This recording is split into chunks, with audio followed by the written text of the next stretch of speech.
sommes de retour sur le plateau de ce midi. Échangeons donc avant la pub avec Monsieur Koné. Monsieur Koné qui était ici, qui suivait donc une formation dans un laboratoire médical. Et voilà, coup du sort, il se retrouve en Suède contre son gré.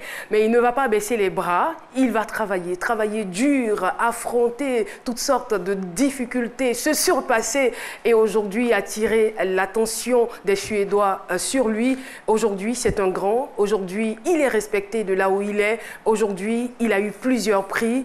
Et bien aujourd'hui, il emploie des Suédois. Et aujourd'hui, il est revenu dans son pays. Mais il est revenu dans son pays pour quoi faire? On va le savoir maintenant.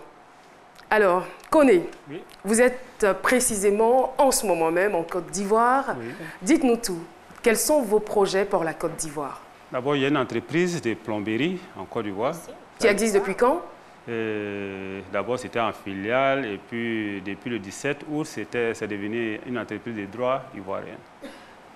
Et en plus de l'entreprise, nous voulons former les jeunes ivoiriens en la plomberie suédoise, comme ils l'appellent. Qu'est-ce qu'elle a de si particulier, la plomberie suédoise? C'est beau, c'est sécurisé, parce que nous parlons toujours de la sécurité de l'eau. Quand il parle de sécurité de l'eau, c'est-à-dire si je fais votre installation, le risque de fuite doit être zéro. Sur quelle période? Sur d'abord nos matériaux que nous envoyons de la Suède. Nous donnons au moins 50 ans. Quoi?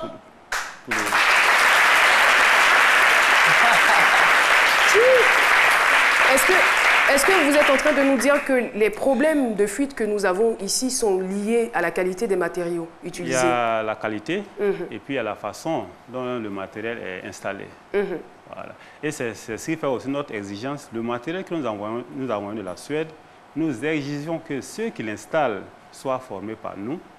Parce que un matériel, quelle que soit sa qualité, mal installé, n'a plus sa valeur. Donc, nous voulons former les jeunes Ivoiriens en la plomberie suédoise, de sorte que ces jeunes que nous allons former, si le besoin se pose au niveau, moi-même mon entreprise en Suède, qu'ils puissent venir prendre M. Quadio, qui a fait la formation et qui était vraiment très brillant, de venir m'aider pendant une période déterminée et revenir après en Côte d'Ivoire. Et si M.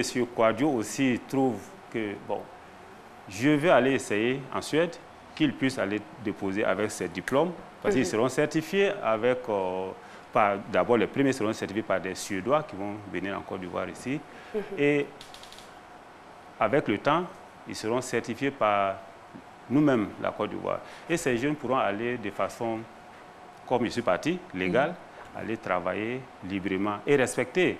Parce que là-bas, ce que j'ai remarqué en Suède, on appelle étranger celui qui vient et qui profite de leur bien. Ah, mais c'est toujours comme ça. Parce qu'il m'arrive beaucoup de fois, on est là en groupe et puis il parle mal des étrangers. Et je leur dis, mais je suis là, vous nous insultez comme ça. On me dit toujours, tu n'es pas étranger. Donc c'est pour dire que si... Et moi, je pense que ce n'est même pas une question de racisme. Hein. C'est comme ça que la société est régie.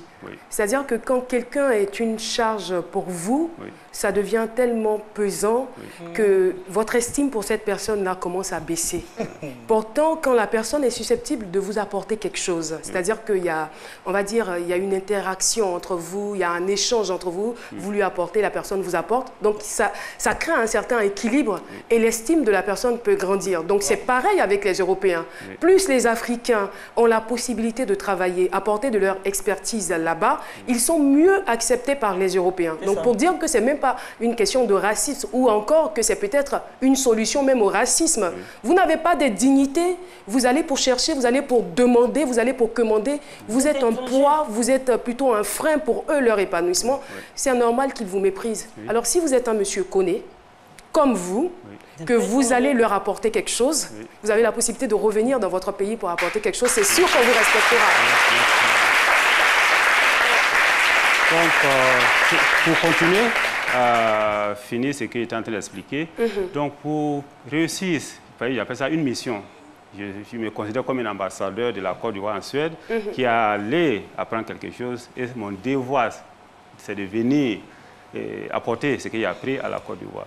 Donc, c'est la dame encore qui m'a aidé. Je lui ai dit, il faut que je réussisse à avoir une école de formation professionnelle en Côte d'Ivoire. Vous l'avez eu ou pas? L'école de formation? Oui, je suis en train de l'avoir, puisqu'on a envoyé un dossier à l'État suédois pour leur dire, bon, nous voulons créer une école en Côte d'Ivoire. Ils nous ont dit, bon, on vous soutient, M. Koné, mais faites-le en projet. Donc la Suède nous a accompagnés financièrement et moralement, avec tous les soutiens. Donc nous venons, le 8 déjà, nous allons commencer à former 5 jeunes Ivoiriens à la plomberie suédoise. Ils vont d'abord commencer la formation ici et aller terminer en Suède.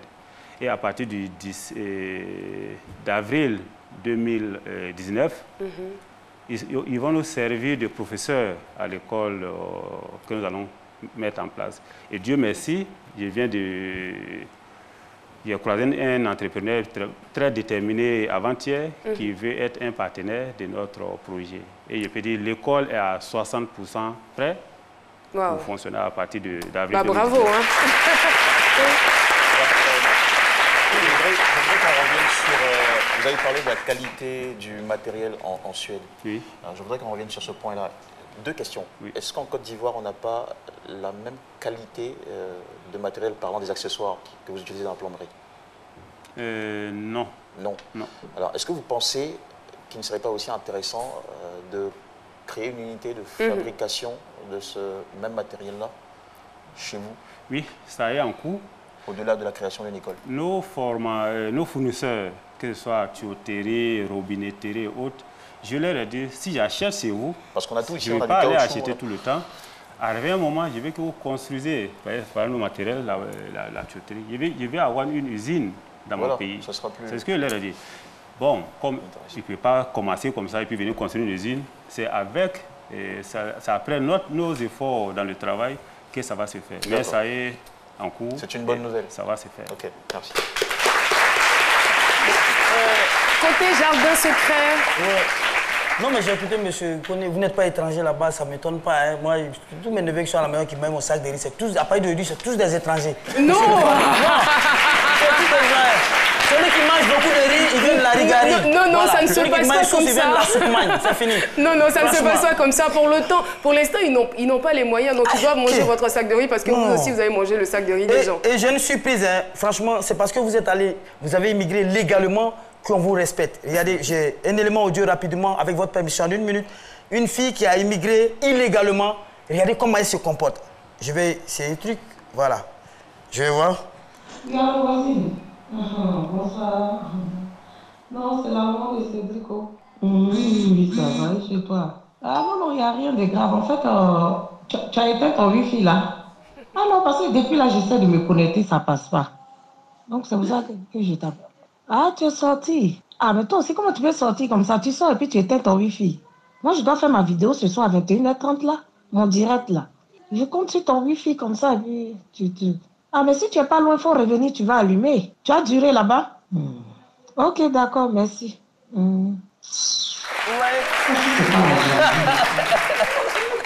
Ça, c'est la sorcellerie qui est là-bas. Elle a venu ouvrir, ouf, là, toi, tu as fait ta vidéo. Non, mais c'est juste pour rigoler. C'est un élément vidéo qui a été fait par Yves Dero qu'on a reçu sur le 23 février dernier. Et donc, voilà, c'est sur les réseaux sociaux, elle fait beaucoup de trucs. Et puis, voilà. Merci. Moi, j'ai aimé, c'est votre employé qui est là. Excusez-moi, avec votre permission, je n'ai jamais vu noir envoyé blanc. Oh, ça existe.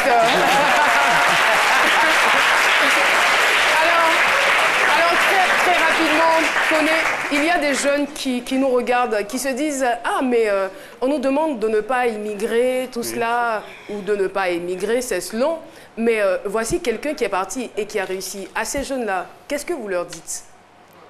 Je leur dis de prendre l'école au sérieux, d'abord se former ici. Et s'ils veulent aller en Europe, ils n'ont qu'à aller de façon légale. Il est plus facile d'avoir un visa pour aller en Europe que de rester. C'est rester qui est le problème. J'ai trouvé des gens en Suède, jusqu'à aujourd'hui, ils n'ont même pas encore le séjour. Ça veut dire que, sans papier, vraiment la vie en Suède... Vous n'êtes pas libre. Vous n'êtes pas libre. Vous ne pouvez rien faire. Bon, je prends le cas de la Suède, tu ne peux même pas travailler. Donc, vraiment, je les encourage de travailler. Et l'avenir du monde, c'est l'Afrique. C'est ici qu'on doit vraiment investir. Et voilà.